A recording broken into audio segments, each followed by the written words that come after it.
Champions.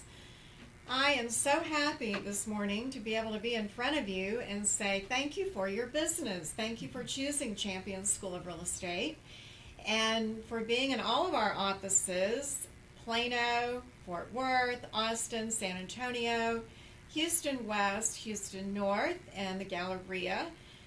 The Galleria also has our studios where we have our live broadcast students watching today as well. And it is so much fun and so enlightening every month to bring in two of our superstars from around the state and to be able to interview them and have you get wonderful nuggets of information.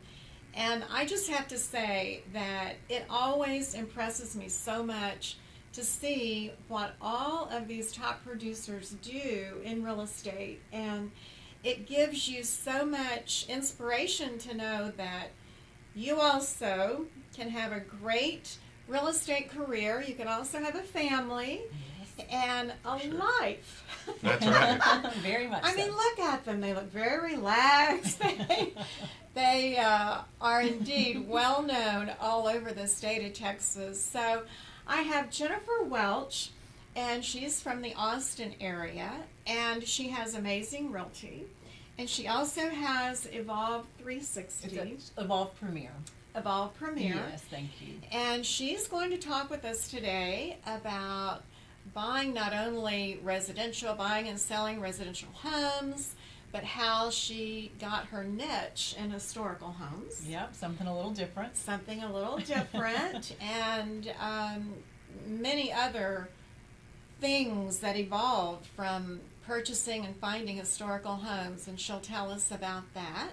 She's also broker owner and been in the business for over 20 years. Absolutely. Welcome, Seems like Jennifer. a long time. But thank you so much for having me. I And appreciate we it. have one of your agents here as a new top producer not too long ago, Yes, Devin. Devin Forbes, absolutely. We're super proud of him. He was just dynamic, telling people how to get started right away. Yes. So He's one of those so- agents who took off fast and has doubled his business and does some really amazing things. So some of the exciting And a things that nice happen. guy Oh, on he is. top He's of it. lovely. Yes.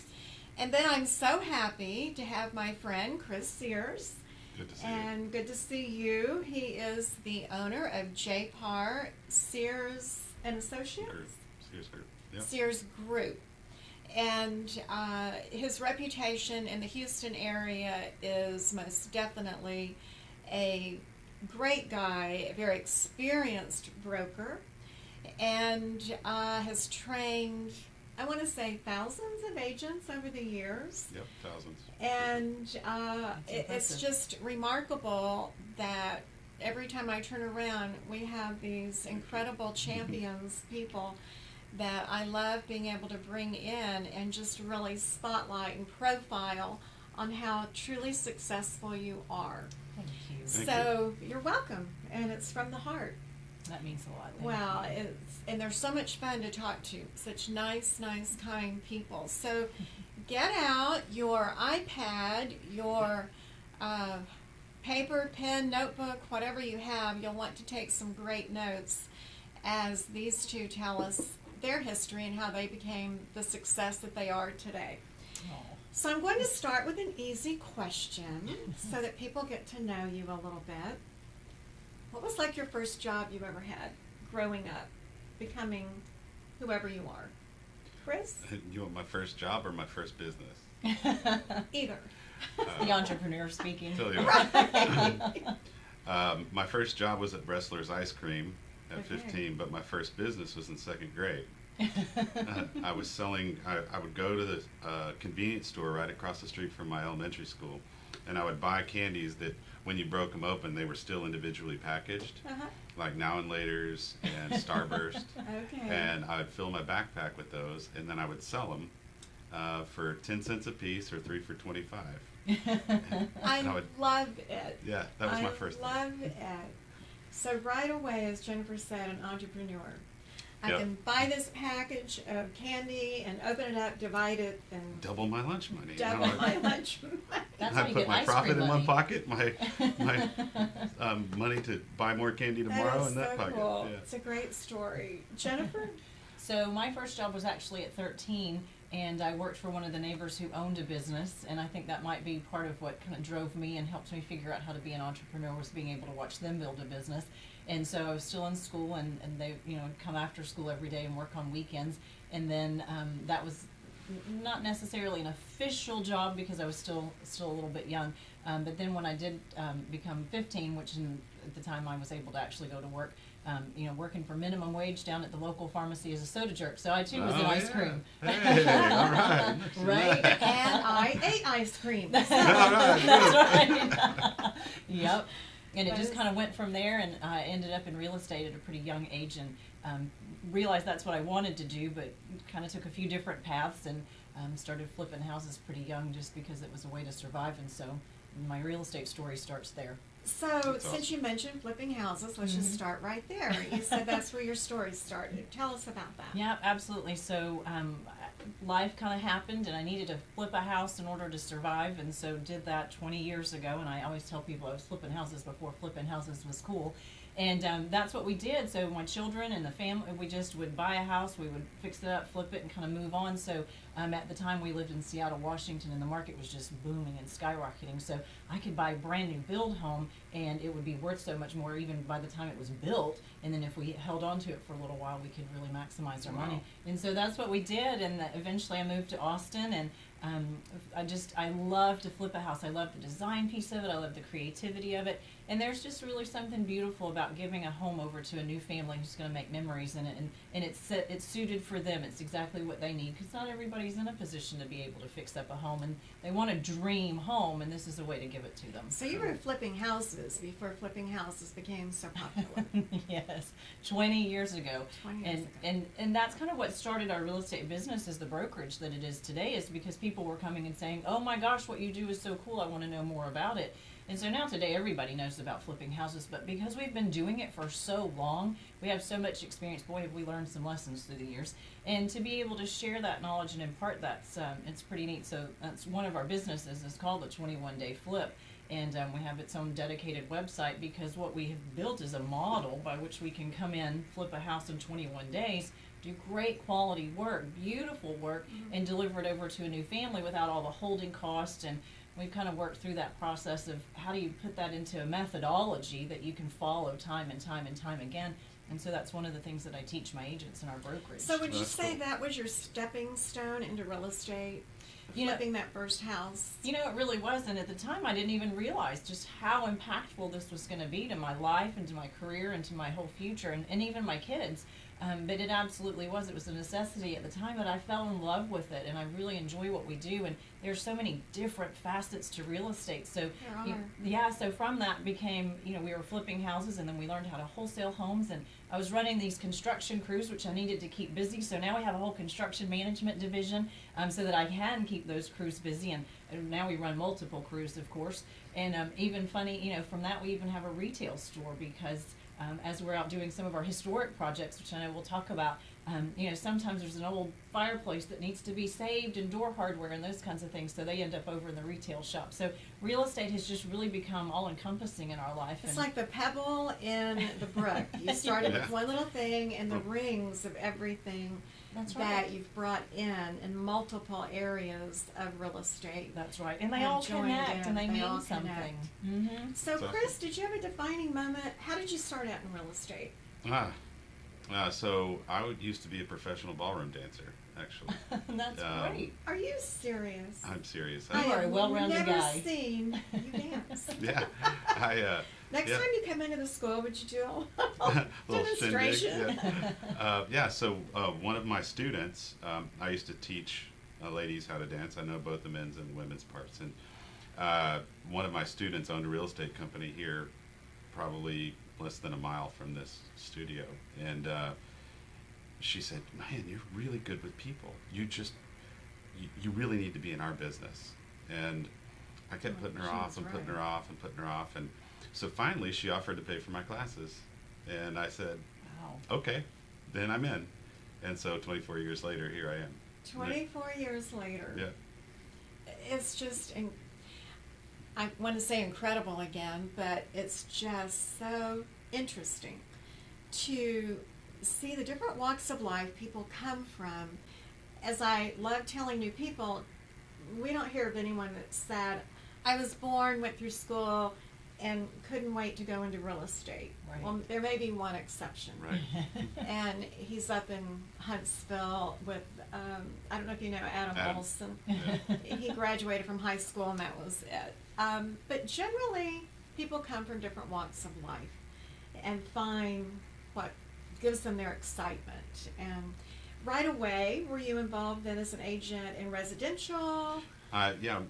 or management So training? I was putting myself through college, and so I jumped right into residential, and in the first year I made right around $100,000. Well, I was 21 years old. Great. So I Oh, just said, goodness. well, why do I need college?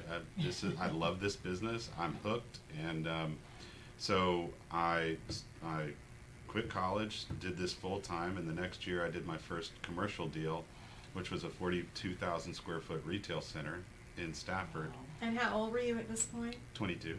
My goodness. And that commission check, I looked at that commission check and I was so excited. I was like, oh my gosh. And matter of fact, when I went and stood in line at the bank to go deposit it, like it was a normal check, and the lady looks at me and she goes, one moment, please. Did she say, how old are you? Yeah, that's what she was thinking. I know that's what she's thinking. And so then they called me in to maybe invest some of it. So, Oh. yeah. So once that happened, I was completely hooked on both commercial and residential. Mhm. So, yeah. I knew you did both. I did not know how you got into the commercial side. The best part of this story is we have so many young adults that ask, am I going to be believable going into real estate? And your story is do a good job, do all of the really wonderful, good, honest, ethical things you should do for your client. Doesn't matter what age you are. That's correct. Just Yep. be your best. Be relentless. If this is something you want, you must be relentless on a day-to-day basis and recommit. Not just be interested in it, but be committed to it.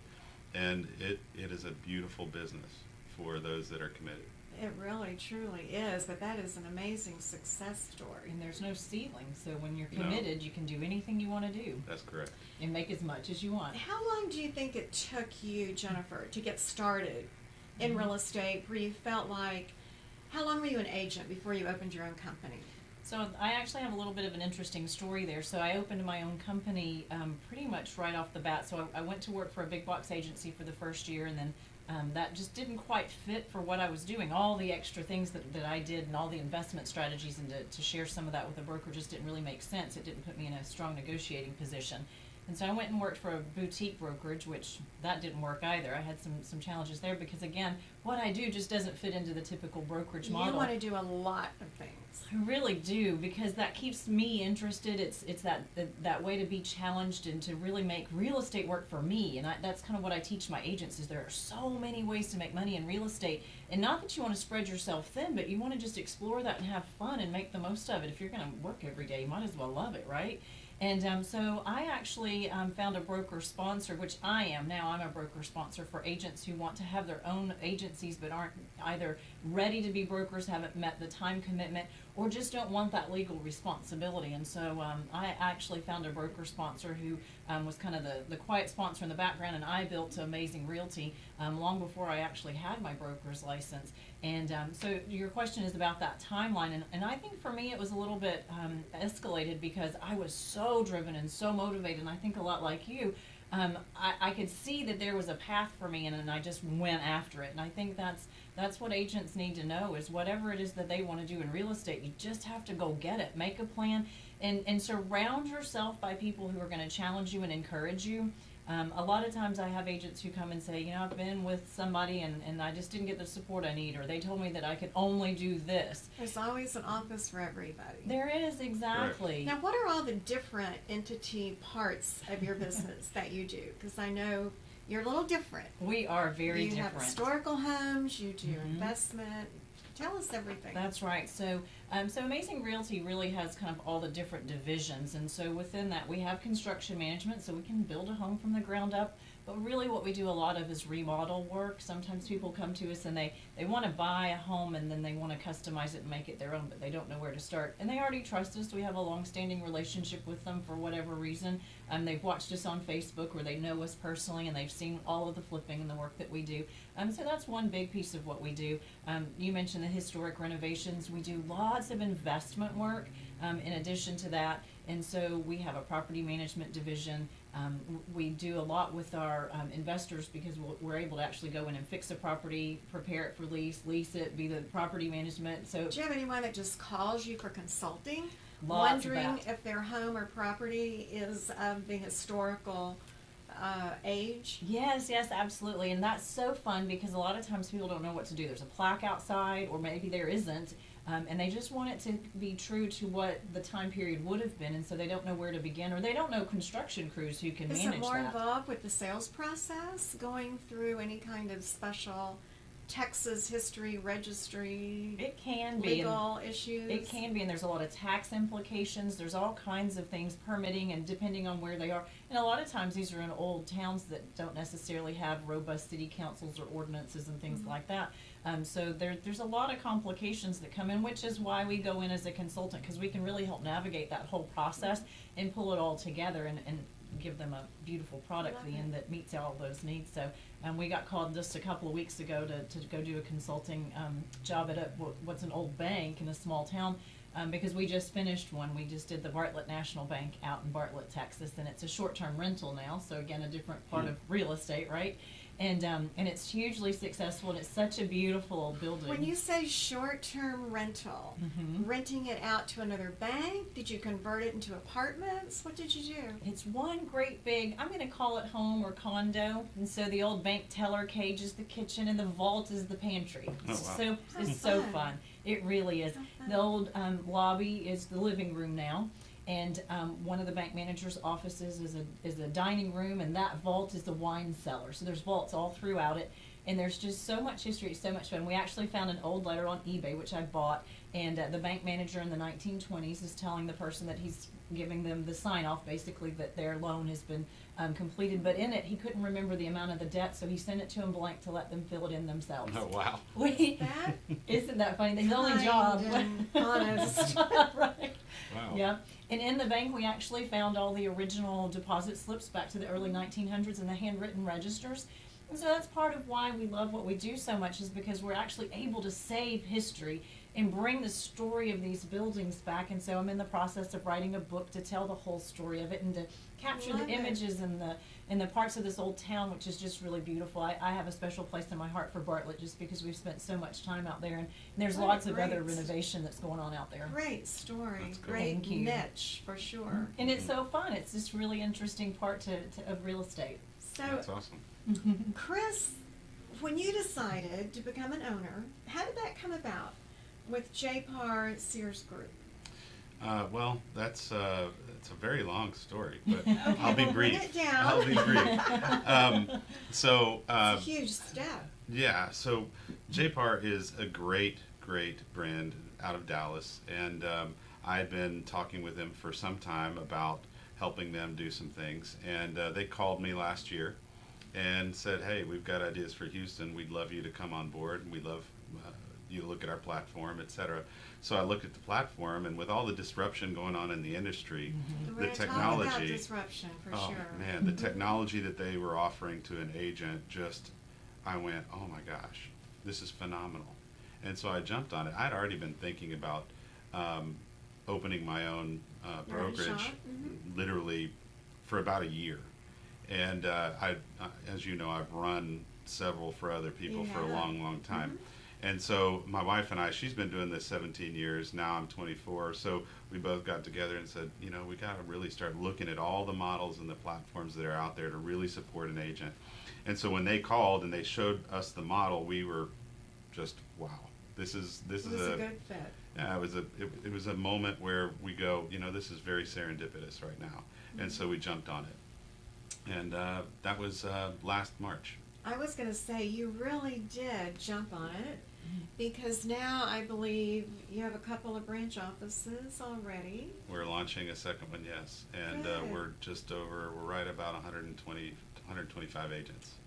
Yeah. Now, are you doing training? Are you doing the training, or do you have someone A else combination. that's doing? Okay. Yeah, so we do about 50 classes a month for agents. I bring in subject matter experts, and then I do 5 full days of training myself for the agents. Because I know you're a good trainer. Yeah. So I was just You've heard? wondering, are you doing it, or what are you doing? Yes, I'm not going to give up that passion. That is a You huge do passion it of well. mine. Good. Yeah. And what's the difference for those, like, the talk today is on going from agent to manager and ownership. In your mind, what was the difference when you went from working, I want to say, for and with someone, to opening your own brokerage? Can you sort of summarize that? Is it Yeah, I more mean, fearful? Is it, how do you handle that? well, for me, I love helping people, and that was the nature of how I built my business, was around relationships and around helping the consumer to navigate this whole process that, you know, for most is one of the biggest purchases of their lifetime. And so that passion then translated into a high level of success. And so then that passion shifted to, now I want to help agents do the same thing. I started having agents ask me questions. How'd you do this? What did you do there? And really, you know, all these residential agents I'm surrounded by, a catalyst was I was doing commercial too. And they're like, oh, I want to do commercial. What are you struggling with? How do you do that? How How does do you that talk to work? those people? Yeah. And so I found that sitting there talking to those agents, I was getting excited. And so then I said, you know, I want to start doing training. And I was at Keller Williams at the time, and Ann Walker's office, and you know, is very well known for being Definitely. extremely knowledgeable and a lot of training. And so I went to Ann. I'm like, hey, I want to train some agents. And she's like, really? And I, yeah. So that is where the transition happened. I started training agents and having success and watching them have success as a part of taking my coaching and training, and that made me want to then run brokerages, just because now I get to support agents in something that I'm passionate about, talented at, and is in alignment with my values. Let me ask both of you a question. For our new people that are out there starting, we have about, 800 watching today in class around Wow. the state.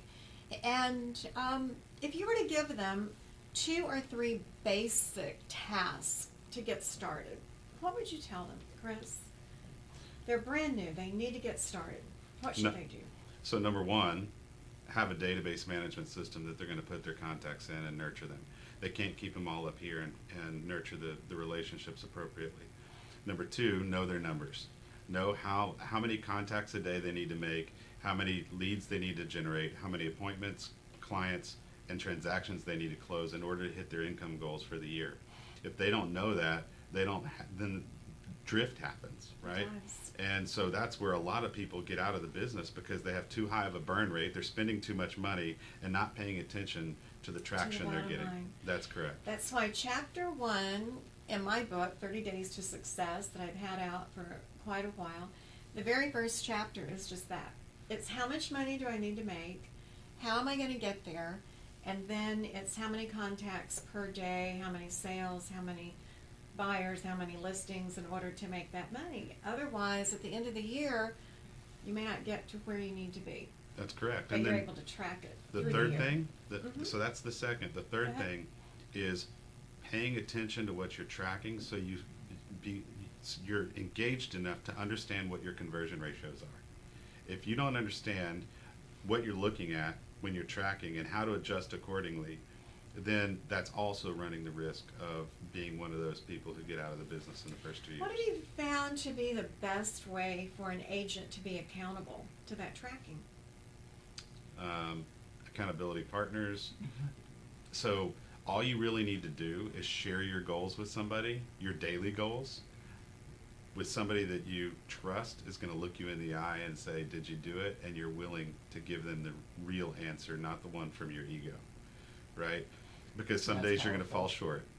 And those days that you do fall short, you need to be able to look somebody in the eye and go, I fell short, and feel disappointed about falling short, and then being able to recommit. We've really learned that accountability coaches, whether it's your significant other or someone you pay to do that, or your manager, your trainer, having someone to express what your daily goals are, your weekly, monthly, and then, am I doing it? And That's the that key.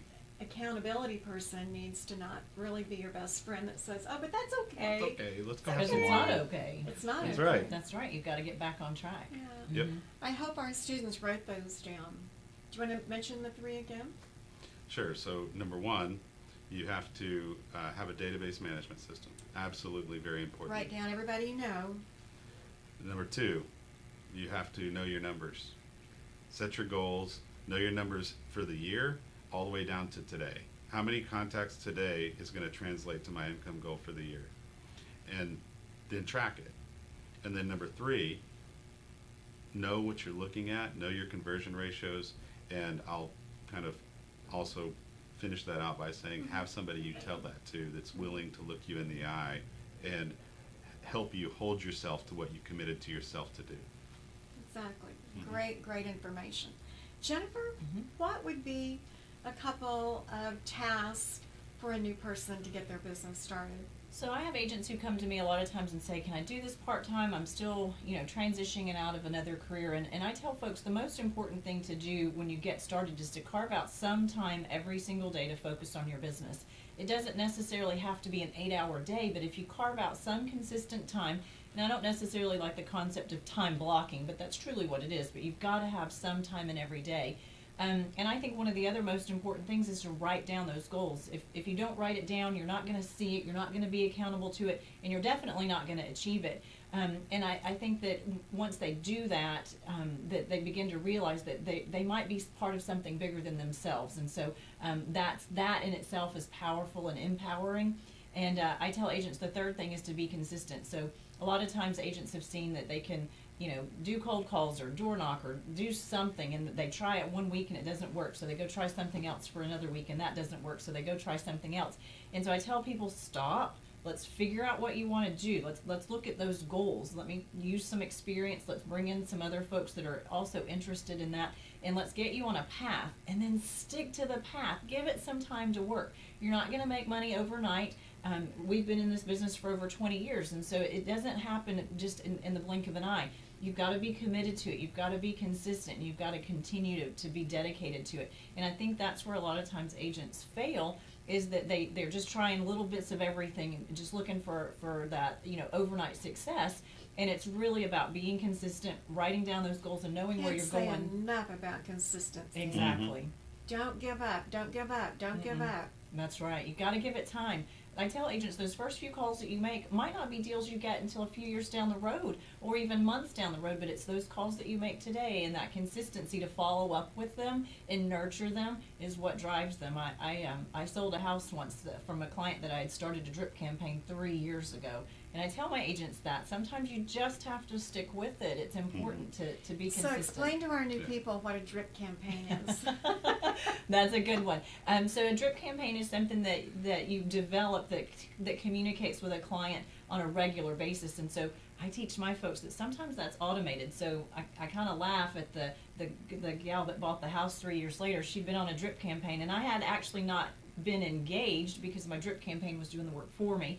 And so I do feel like part of a campaign should involve that personal touch periodically, but a true good drip campaign is consistent touches where it's, in some cases, it's hands off. Exactly. Consistency. Consistency is the key. Thinking back, each of you starting out as a new licensee in the business, can you tell our new people about how long it took you before you started getting referrals? Yeah. Right away, it can be a little bit, I don't want to say depressing, but you feel a little down. How long, Chris? Well, it took me about 13 to 14 months before I started seeing a referral from anybody. And it took me until month 7 before I had my first closing. So I was I was pushing, knocking doors. I was 21. My friends weren't buying houses, right? Exactly. So I was knocking doors about 8 to 10 hours a day.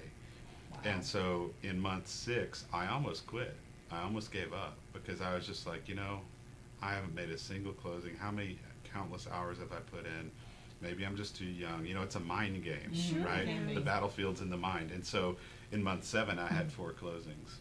And He didn't give up. that's right. And then between month 7 and 12, I made $100,000 in that 5-month period. And so That's how it's then referrals started coming right after that because people were grateful for the way I was serving them during the transaction process. They were happy with the outcomes, and so they started referring people to me.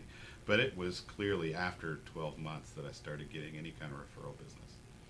Had you given up on that 5th month, Where would I be? where would you be? Not here. Not here. Congratulations Yeah. for not giving up. That's a great story. What about yourself, Jennifer? So I was flipping houses, and at the time I was working in corporate America, so I was a global operations director for a marketing company and doing lots of, international travel and wasn't necessarily home all the time. And so that's why I talked to my agents about that piece about consistency, because what I did is I dedicated a certain amount of time every day, even though I was juggling kids and work and all the other things that were going on. And I really built this business, and for me it built quickly because I really tapped into my sphere, into the network of people that I knew, and some of the people who had come to me and said, hey, show me what you're doing. I knew that they valued and trusted me, and so that's what I teach my agents is, tap into that network of folks that already know you. They know what your skill set is. They know what your talents are. And so I was able to tap into that and get referrals pretty quickly. I had a few listings right off the bat, and so I had closings by the 3rd and 4th month. And I had built kind of a pipeline that was consistent. And so what I really focused on wasn't what I'm going to close today or tomorrow, but what am I going to close 3 months from now and 4 months from now, and how do I keep that pipeline going? And a lot of times what I see agents do is they get a closing and then they have this lull because they haven't been consistent to get Absolutely. that pipeline built, and so their business goes up and down and up and down.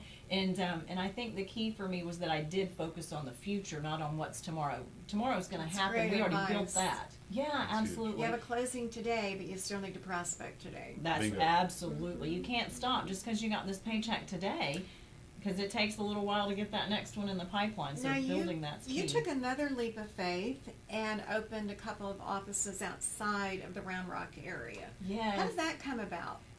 So it's really interesting. So we talk about our referral business. The same thing has happened in my brokerage. So sometimes the phone rings and an agent says, hey, I'm in the Frisco, Dallas area, but I have somebody who works for you, or I know somebody who works for you, and I really want to be a part of that model. Can we make this work? And so I'll go meet with them, kind of look at what the area is. Geographical competency is huge for me. I need to understand the area and make sure that I can support that agent and that they have geographical competency. And so then it just kind of snowballs from there. So we have a team in the Frisco area. We have a team in San Antonio. We have a small team here in Houston. Are they all under Amazing Realty? They are, yep. And my Evolve Premier team is also just in Austin at the moment, but Amazing is the team that's kind of spread. I also have a team in the Temple Belton Killeen area, and that's one of my bigger teams. That's where Devin is, and so I'm just super proud of the fact that that's growing, and the way it's doing that is through word of mouth and just from people's experiences and Nice. and having had a good experience, and that just means everything to us. Now, when you do your goals, do you do 1 year, 5 year, weekly? What kind of goals do you do, Chris, for your company? So we do 1, 3, and 5 year, but then we break it all the way down to weekly and daily goals, monthly, weekly, and daily goals.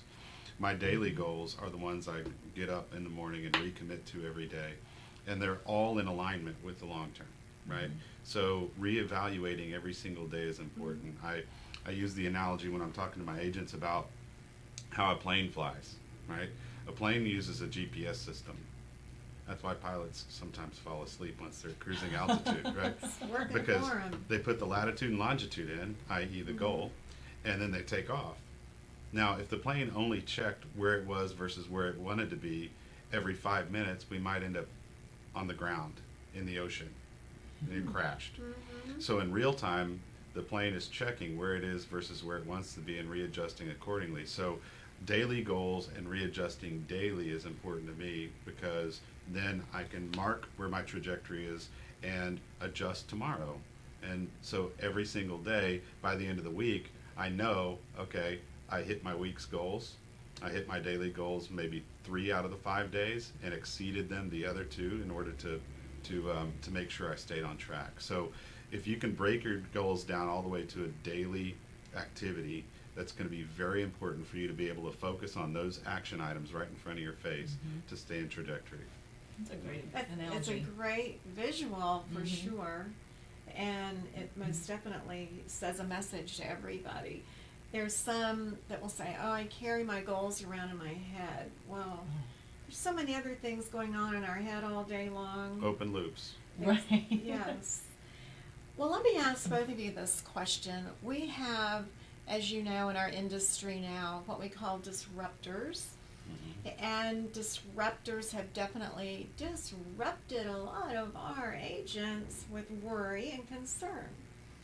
How, as broker owner managers, do you keep your agents upbeat and positive when they have to worry about our market that's changed with disruption? What's really interesting is with some of these disruptive models, one of the things that's lacking is customer service experience and knowledge. And so I think that's one of the things that continues to keep us strong as brokerages and as brokers and agents, is that we can still compete against those disruptive models, because what's happening is sometimes people get caught up in that and they realize that they may be able to save a little bit in commission, but they didn't make what they could have on the overall price of their home. They didn't have anybody to consult with them on how to stage it and get it sold quicker. There's so many additional things that we as agents provide in that negotiation process, understanding what comes next, just really hand-holding them through the process.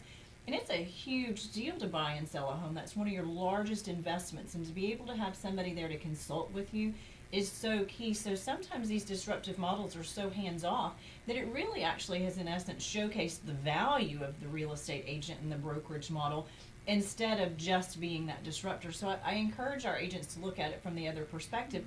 And then that gives us the conversation points to be able to talk to our clients who say, hey, look, I could sell over here for a discount, or I could do it online myself, and for us to be able to have that conversation that showcases our value instead. Yeah, I agree with that. There are really 3 main areas that these disruptors have tried to attack, and money is going into these 3 main areas. One's to go to direct to consumer and try and cut the broker and the agent out and garner a fee on the back end from the consumer for being able to not have the hassle or this or that or the other, and their value proposition is price, right? The second is putting a whole bunch of money into technology that's trying to go to direct to consumer and cut the broker out. And then the third is putting a whole bunch of money into technology and tools that actually empower the real estate broker and agent to serve the consumer better. And I think, these 3 main models are battling it out for market share. And I believe wholeheartedly that the one that is empowering the agent is the one that's going to win out in the long term, because it's sustainable. This isn't a vacation that a consumer is planning. This is a much more complex transaction where a Long-term consumer, investment. so a consumer really needs a trusted advisor to be able to ask the questions, and trust that advisor's answers are going to be correct. So the broker and the agent are going to stay at the center. The key for me is to make sure that my agents have those tools necessary to be efficient and effective at serving the consumer well, so that we can be part of that transformation that is happening, right? Exactly. And it's very often reminds me of going in to compete for a listing. A disruptor does not meet everyone's needs. Absolutely. And you may get that property after the fact because it didn't really suit the seller the way they thought it would suit the seller. Right. And I'm old enough to remember that the internet came in full force in '93. I had my business in '93, and that was the biggest disruptor ever. And everyone believed we were totally out of business because of the internet. It didn't happen. And those points that both of you have made very succinctly. We just have to keep telling our agents that this is really what you need to do. Keep giving great service, be up to date on technology, know your business, know how to price a property correctly, all of those things that I know that you train in. Yes. So those of you watching in our classroom, especially CE, we have a whole course on disruptors. And it's good conversation to talk about it. It is such a major piece of our marketplace today. Yeah, we talk about it practically every week. We train every single Tuesday. So today my team's having this as our training, but every week that's part of those conversations, because if we aren't prepared to compete, then we won't be able to. So you're right, absolutely having that conversation consistently is really important. It is. How do you become a whole person? Very often our agents, our students say, how do I grow a business, be an entrepreneur that I want to be, and yet have a real life? How do you do that, Chris? So that's a good question, since You don't know. No, I do know. I mean, I have 5 I'm kids. So teasing with you. So we have dinner pretty much every night around the table. That's our time to connect with the kids. But I think the big key is understanding that unless you take care of yourself, nobody else is going to be able to get the benefit of your full potential, and you won't be present with others. So one of the things I practice every morning is I wake up and I feed myself spiritually, physically, intellectually, creatively, emotionally, and socially, whether it be books or meditation or whatever. I get into a place of gratitude, get my mind right. Gratitude's the mother of joy. So once I feel that joy coming up and that gratitude for the breath in my lungs, then I can feed myself intellectually and emotionally. Have you always been that way? I've been practicing that deliberately for about 20 years. And so we teach our agents that in one of our first classes, which is mindset. And so what we learn is this is a service business, not a sales business. And in order to serve people well, I have to be present with them. But I can't be present with them if I'm in the regrets of my past or the worries of my future. The present is the now. Very right? well said. So if I have neglect in my life, I can't be in the now because I'm bouncing back and forth between. So when I feed myself, then out of my overflow, I'm able to serve others well. And Love that. putting my That's family beautiful. first is huge. So my wife is great. I mean, she's an awesome partner, and she knows the business. She's been doing it 17 years. So we have this good back and forth balance and picking up the ball where, and she's very dynamic and she's strong everywhere I'm weak. So some part of it's being blessed with that, right? But again, it's a recommitment. Just like hitting your numbers, this is a recommitment to self, because if I'm not being my best for others, then I'm not contributing everything I can to the world. So feed myself first in order that I may feed others. I'm so glad I asked that question. I had no idea what a beautiful answer I would get, which obviously is very heartfelt. And I definitely knew that you knew the answer because I knew you had a large family. But that answer was just amazing. It was Jennifer, beautiful. what about yourself? How do you have a full life? Absolutely. I do believe in the concept of having time to yourself and time for family and not working constantly. I think a lot of times agents get burned out because they just feel like they've got to go constantly and they have to go show a home every time the phone rings, and they're answering the phone on weekends and constantly at night.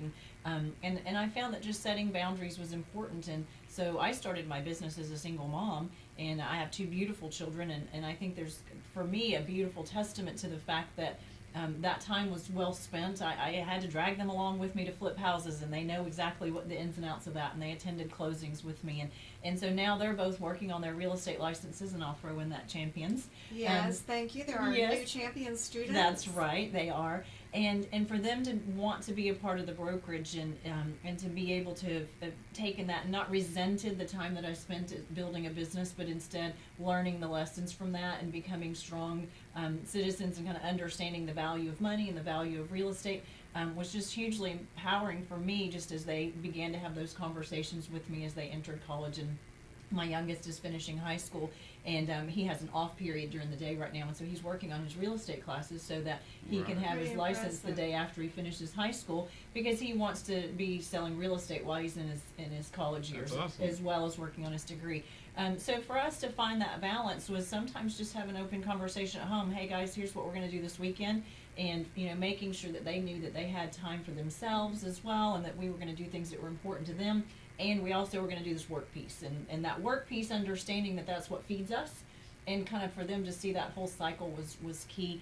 And now that they're grown up, it's important for me to have some time for friends and family and loved ones, and to find that balance. That conversation is so important, to say this is what feeds us. Absolutely. This is why Dad's going to work. This is what feeds us. Yep. Yeah. And obviously you've done a great job at Thank it, you. because now you have your kids that want to be in real estate. Mm-hmm. You and your wife, great examples of that as Mhm. well. So, moving in a different direction on tools that have personally helped you in your business, more so than maybe things in the past. In other words, I guess I'm asking, are there any new technology, tools, techniques, software, anything recently that you've brought into your business that has really made a difference? Well, we've built kind of an entire second brand on this concept of technology, and kind of move into market with what I call a digital distribution approach. So we actually have an in-house videographer, we have an in-house podcast studio, those sorts of things to give agents kind of that leg up on being able to tap into some of that technology. We know that people who are buying homes, 63% of them say they watched videos or got to know their agent digitally before they actually introduced themselves to them. And of course, we know that the bigger portion of that, and kind of the additional approach to that, is building those one-on-one relationships. But when you're expanding your business and you're growing, one of the best ways to do that is through video. And so we have a Monday motivation. Every Monday we actually teach a class, and so right now we're working through YouTube for agents, and kind of how to build those channels and build those videos and get comfortable doing that, and then actually having the in-house ability to have our To do agents it. schedule time in the studio. And you will be on our YouTube channel tomorrow. Yay! And yay! And we'll send you the link this afternoon. And it'll be on ours as well. Yep, we'll share it out. Yeah. What about you, Chris? What are you Well, using? So this, I love that. we give our agents an app. We've kind of built a tech stack, and this is what I love about it, that has transaction management in it. It's got the database management CRM tool in it. It's got our agents can inside the app, they can send out just listed, just sold postcards, order signs, have them delivered. They can watch training that we've recorded and then put on. It's all inside the app, so that on the move they can do contracts, they can get back with clients, they can send things by digital signature, and all of it is built around taking technology and leveraging it to build efficiencies in the supporting activities, so that agents can be in front of people as much as possible. Yeah, There's so so many great technologies out that do that nowadays. So for me and my agents, my role is to constantly look at, vet them, test them, and then if they're great, bring them in for my agents and say, this is why this is great. Try it out. Let's see what you think about it. And if it doesn't work for you, we'll continue to be relentless about bringing in better and better technologies. That's the key right now in the whole shift in the industry, is leveraging that technology to automate your supporting activities, to get in front of people and serve them more. To get in front of people and serve them more. That's key. Absolutely. That is absolutely the key right there, for sure. And as he held up his phone, I mean, this is my soul technology right here. Yeah. We go on a trip, and my husband has his iPad and his phone, and sometimes his laptop. Right. And I get on the plane with my phone, and it's everything at your fingertips. Everything. right. My books are on there. Right. My Audible's on there. Yep. Most definitely, social media has really helped us. Mm-hmm. There's so many, I want to say almost free things, because they're so affordable, Yeah. that have helped us get in front of our customer, our clients, in order to be successful. What do you feel about coaching? Do you highly recommend it for your agents? Educational courses. Let's talk about the education side with your training. Yeah, absolutely. So I think you've got two questions there. So on the social media side, we absolutely have kind of an in-house social media manager, and we're teaching our agents how to use that and then offering them the support to be able to utilize those tools and those platforms. But separate to that, I think, we've talked about the fact that technology is just a platform. It really is about how do you interact with your consumer? How do you serve them best? How do you deliver the best service that you can to those consumers? When we talked about the disruptive models and things like that. And so our training is really, there is always a technology piece to it. We do so much of that. I mentioned our Monday motivations, but our trainings, our weekly trainings is about understanding contracts, understanding negotiation strategies, just being the best agent that you can be. And our training is happening constantly. So without that, I feel like a broker almost is letting down their team. And so I think we both kind of have that same philosophy that training is so critical. And being a broker who's engaged.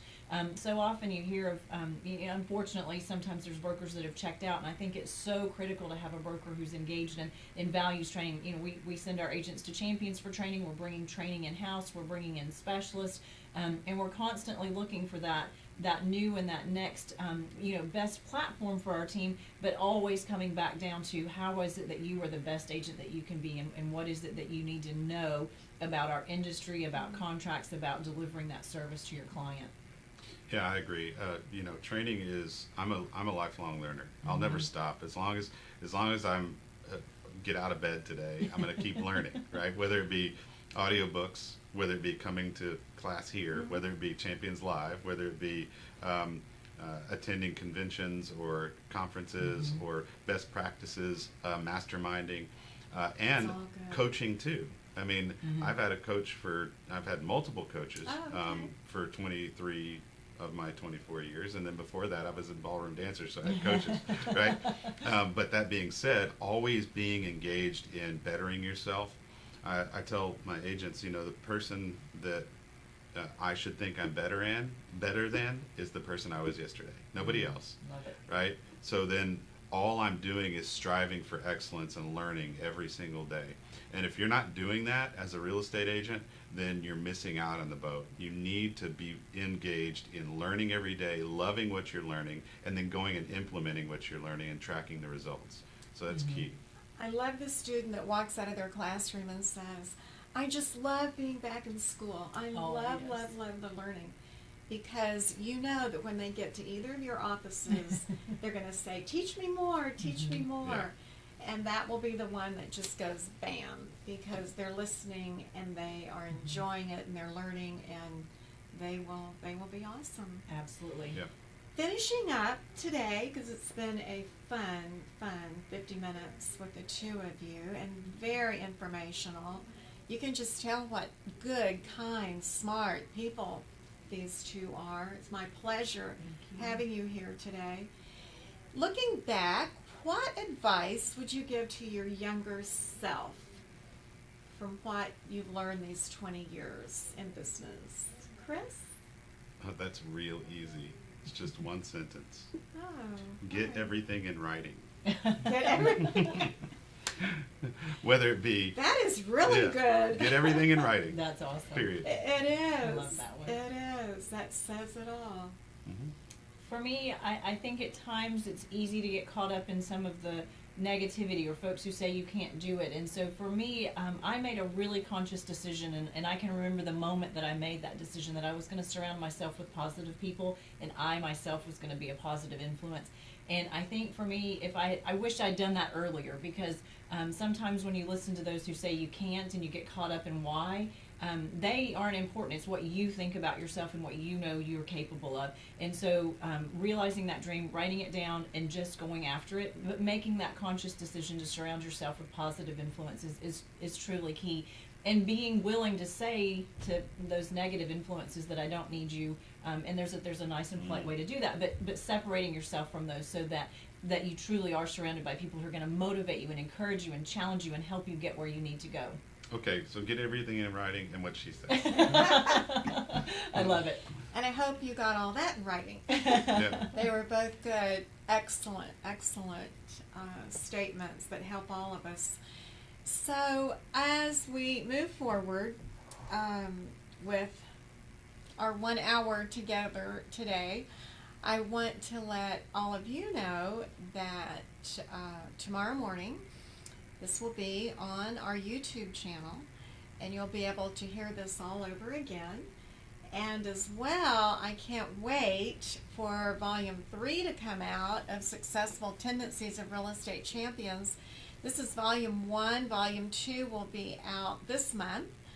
And you all will be in our Volume 3, which I'm so excited about. Thank you so With much. all of these pearls of wisdom that are very helpful for an experienced agent as well as a brand new agent. Next month, I have Growing a Team with Blaine Johnson from San Antonio. This is March the 26th. And Blaine is with J.B. Goodwin and Associates. And then we have Ty Clem, who is from the Houston area. He's with Compass. And we look forward to learning about how to grow a team. So that will be March the 26th. And without our students watching today, without our customers, with those that are licensed and those that are getting their license, thank you for your business. I mean it from the bottom of my heart. Without your business, we don't have one. And I so appreciate all of our managers, all of our campus managers, as well as our incredible teachers that are always there for our student, wanting to give them the very best information possible, and that's allowed us to grow. Thank you, Kimberly, the president of our company. She's over in the Austin area, as well as Kurt Knobloch, vice president, and Debbie Blazes in the Houston area, vice president. Without you all, I would not look as good as I do look with this wonderful Champion School of Real Estate Business that we've grown all these years. So thank you to our customers.